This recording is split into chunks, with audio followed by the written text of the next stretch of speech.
Okay, just imagine for a second. You're standing somewhere really busy, maybe like Times Square or Shibuya Crossing in Tokyo. You see the big billboards, the flashy ads. Sure, but look closer. What else is happening? Mm. There's someone taking a selfie with a new phone, right? Hmm. Or a couple quickly typing a review into their phone about that cafe they just left.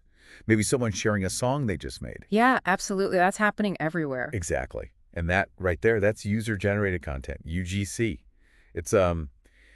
It's like the real pulse, the unfiltered sound of what people are actually experiencing. It really is. And it's such a shift from how things used to be. Totally.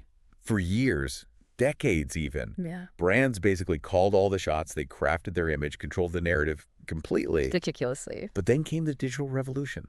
Social media, smartphones, easy editing tools. Mm-hmm. Suddenly, everyone could be a creator. Mm. And that power, it shifted fundamentally. Right into the hands of consumers, us.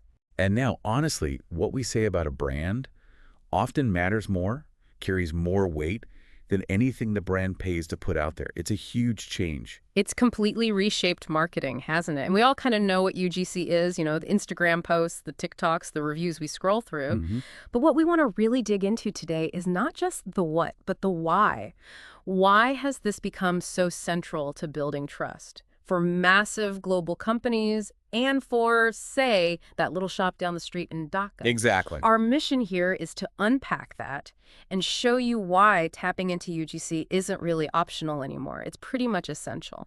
Let's start basic, though. What exactly is UGC? At its heart, it's super simple. User-generated content is just, well, it's any kind of content, text, photos, videos, audio, whatever, that's created by individuals, by regular people like you and me, not by the brands themselves. That's the key difference. Not the brand talking, but the user talking. Precisely. And the scope is huge, right? It's way more than just leaving a star rating. Oh, absolutely. Think about the sheer variety. You've got all the visual stuff, photos and videos people share on Instagram, TikTok, Facebook, their blogs showing products being used in real life. Like someone showing off a new outfit or how they use a kitchen gadget. Exactly. Then there's all the text. Product reviews, yeah, but also comments on social media, discussions in forums, blog posts, even quick tweets giving an opinion. Yeah. You've even got audio people discussing brands on podcasts or maybe just quick voice notes, and then the really creative stuff. Yeah, like fan art. Fan art, people writing songs about a product they love or finding really clever, unexpected ways to use something, things the brand might never have thought of. That creativity is amazing. But what makes it all so powerful? Is it just that it feels real? That's a huge part of it. Authenticity. It cuts through the noise, Yeah. We're so used to slick, polished ads that UGC feels like a breath of fresh air. It's like getting a recommendation from a friend versus hearing a sales pitch. It bypasses our natural skepticism towards advertising. Totally. And that translates directly into trust. There's a statistic that really drives this home. Late about us. A huge majority, something like 92% of consumers, say they trust organic, user-generated content more than traditional ads. Wow, 92%. That's almost everyone. It's massive. It shows a fundamental shift in how we, as consumers, decide what to believe and what to buy. Okay, so it's trusted. How does that trust, that authenticity, actually ripple outwards and impact the brand or the product itself? Well, that ripple effect analogy is perfect. Think of UGC as a pebble dropped in a pond. The ripples just keep spreading. Okay. First off, trust and credibility. We touched on it. But seeing real people, not paid actors, using and enjoying a product, that builds enormous credibility. It's social proof in action. We trust what others are doing, basically. Exactly. We see others using it, liking it, so we assume it must be good. And this directly influences buying decisions. Some figures suggest up to 79% of people say UGC impacts their purchasing choices. 79%. That's significant. But hang on, what happens if the ripples aren't all positive? If brands rely so much on users, don't they lose control? What about negative reviews or critical posts? That's a really fair point, and it's something brands definitely grapple with. Yes, embracing UGC means giving up some of that tight control. And negative UGC will happen. So how do they handle that? Just ignore it. No, ignoring it is usually the worst thing to do. The key is engagement. Responding to negative feedback openly, constructively. That can actually build more trust than just having a perfect, polished image. Okay. So showing you're listening, even to criticism, reinforces that authenticity. Precisely. It shows you're not afraid of the real conversation. It humanizes the brand. Makes sense. So beyond trust and managing feedback, What other impacts does UGC have? You mentioned community earlier. Yes, community building is huge. When brands actively encourage, share, and celebrate user content, they're not just getting marketing material, they're turning passive consumers into active participants. Advocates, even? Like those TikTok challenges you mentioned. Exactly like that. People aren't just watching an ad, they're joining in, creating something, sharing an experience related to the brand. Mhm. That builds a much deeper connection, a sense of belonging. It's participation, not just consumption. Right. And let's not forget the practical side for the brand content creation itself. The cost aspect. Yeah. Creating fresh, high-quality content constantly is expensive and time-consuming. UGC is this incredible, ongoing stream of authentic material. That the brand doesn't have to pay a production company to make. Exactly. Customers become your creators. It's often way more cost-effective. In fact, something like 85% of marketers find visual UGC more cost-effective than professional photos or even standard influencer stuff. 85%. Yeah, That frees up budget for other things. definitely. And think about reach. When someone shares content about your brand, it doesn't just hit your followers, it hits their followers, and potentially their followers' followers. It's organic amplification, viral potential. Precisely.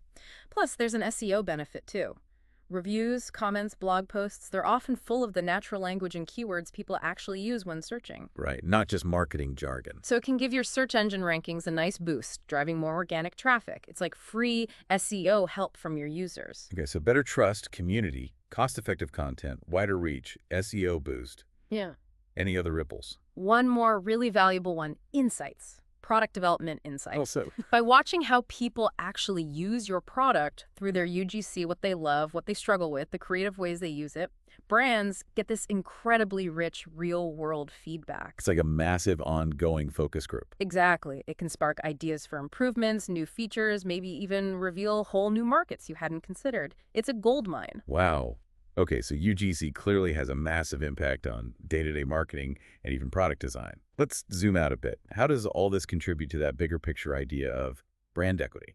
Brand equity. Yeah, that's the ultimate goal, isn't it? That sort of intangible value that comes from how consumers perceive your brand. And UGC is absolutely fundamental to building it today. How does that connection work? Well, it comes back to authenticity, mainly. In a world where everyone's a bit cynical about advertising, Rightly so sometimes. UGC cuts through because it feels genuine.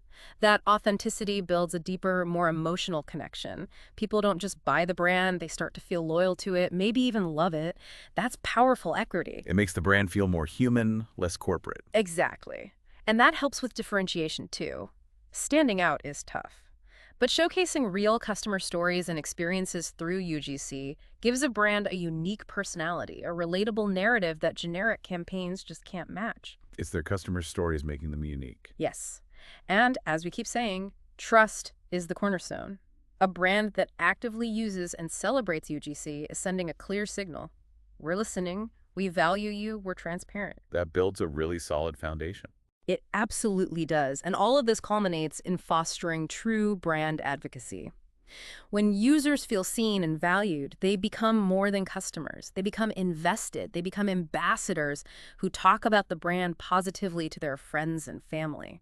That organic word of mouth. Still the most powerful marketing there is, and UGC is the engine driving it in the digital age. Okay, so we've focused a lot on customer-created content. Are there other related types of generated content we should be aware of? Yeah, definitely. The concept branches out. One important one is employee-generated content, or EGC. So content made by the people who work there. Exactly.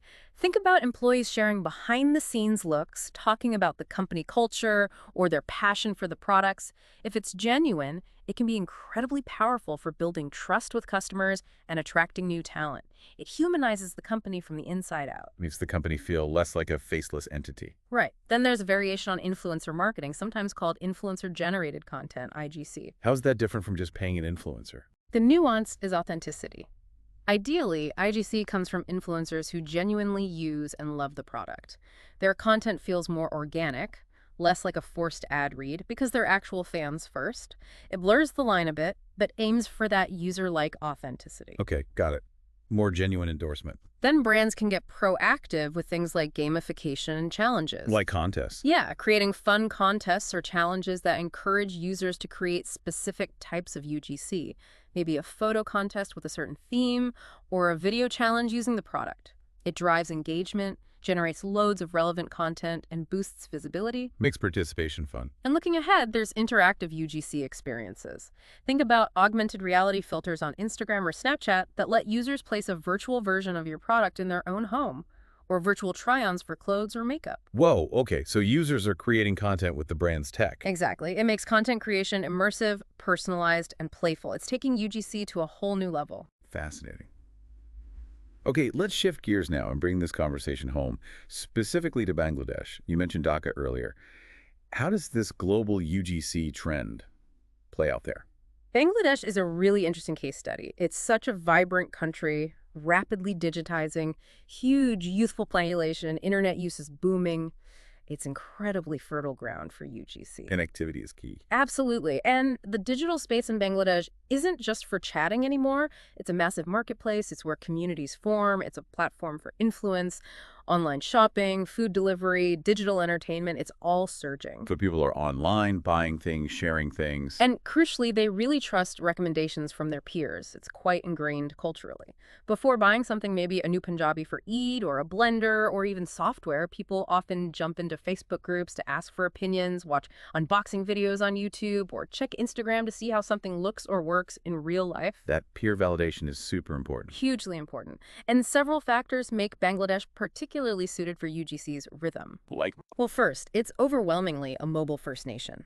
Most people are creating and consuming content on their smartphones. That makes snapping a photo, recording a quick video review, or typing a comment incredibly easy and spontaneous. convenience drives creation. Definitely.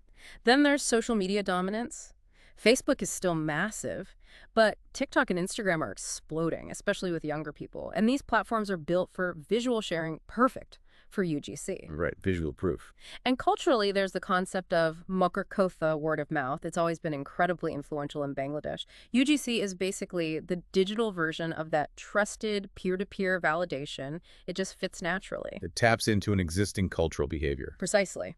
Also, as e-commerce grows, trust becomes critical, and user reviews and ratings are becoming non-negotiable for many Bangladeshi online shoppers. Research shows they find reviews extremely or very important.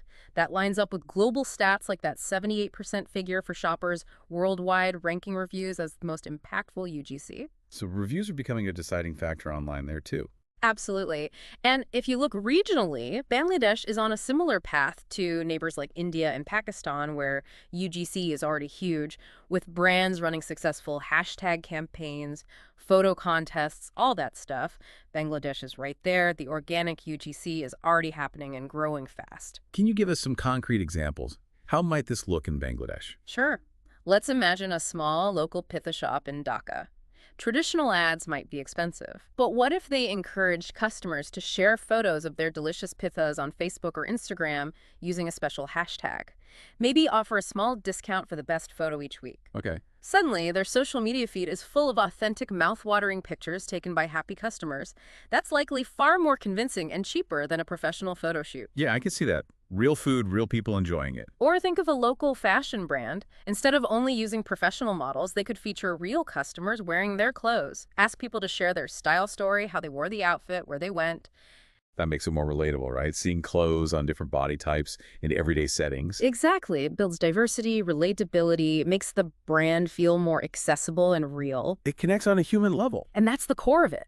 The real power, the beauty of UGC is its humanity. It's Zara, maybe a student in Chittagong, excitedly unboxing her new phone on TikTok, sharing her genuine first impressions. It's Rahim Bai, a small business owner in Bagura, writing a Facebook post praising some accounting software because it genuinely made his life easier. Right. It's Naima Apu in Sylhet, sharing a photo of a fantastic cake she baked using a specific brand of flour, maybe even giving tips to other home bakers in a group. These aren't ads. They're just Yeah.